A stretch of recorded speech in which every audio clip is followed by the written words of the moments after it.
A TV NUPES esteve em Florianópolis, Santa Catarina, no Encontro Global de Espiritualidade e Saúde Mental, realizado dentro da programação do 33º Congresso Brasileiro de Psiquiatria. Confira agora um pouco do que aconteceu por lá.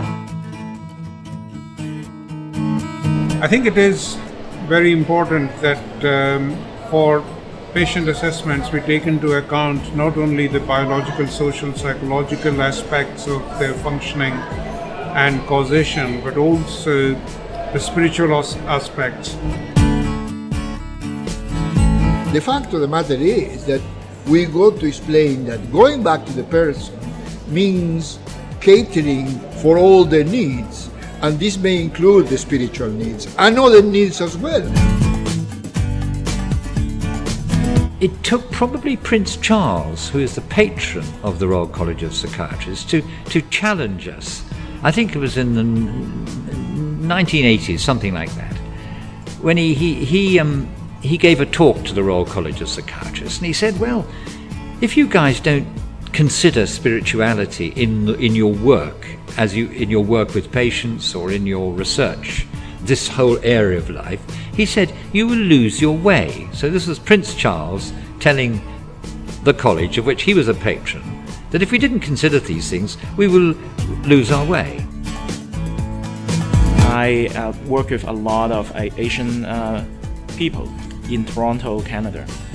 And one thing I identified was they have a lot of trust in the faith leaders, many more so than the trust in doctors. If I want to actually provide optimal mental health care to this population, I found that I need to make sure that the faith leaders involved in the care of these people also have an accurate understanding of mental health issues.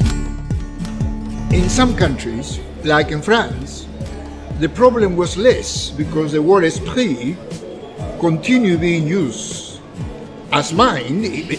In the early 19th century, they began to translate it as mind, but in the mind of the French speaker, it always means more than mind.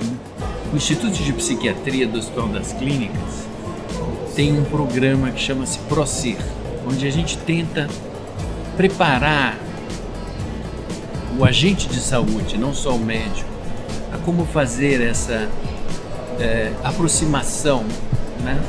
Como lidar com a espiritualidade e religiosidade do paciente. You may feel that you have a relationship or a partnership with God, so that when problems come up, you work together with God. God's not the only active partner, you're active too, and so you work together. And generally we find that people who have a collaborative religious coping style tend to have better mental health than people who are exclusively deferring, who just passively surrender to God. I'm very excited by the growing interest in this area in the World Psychiatric Association and meetings like this in Brazil. What is crystal clear is that medicine as a whole is changing. I mean, within medicine as a whole. Para ver as entrevistas completas destes e de outros pesquisadores, acompanhe a TV NUPES no YouTube e no Facebook.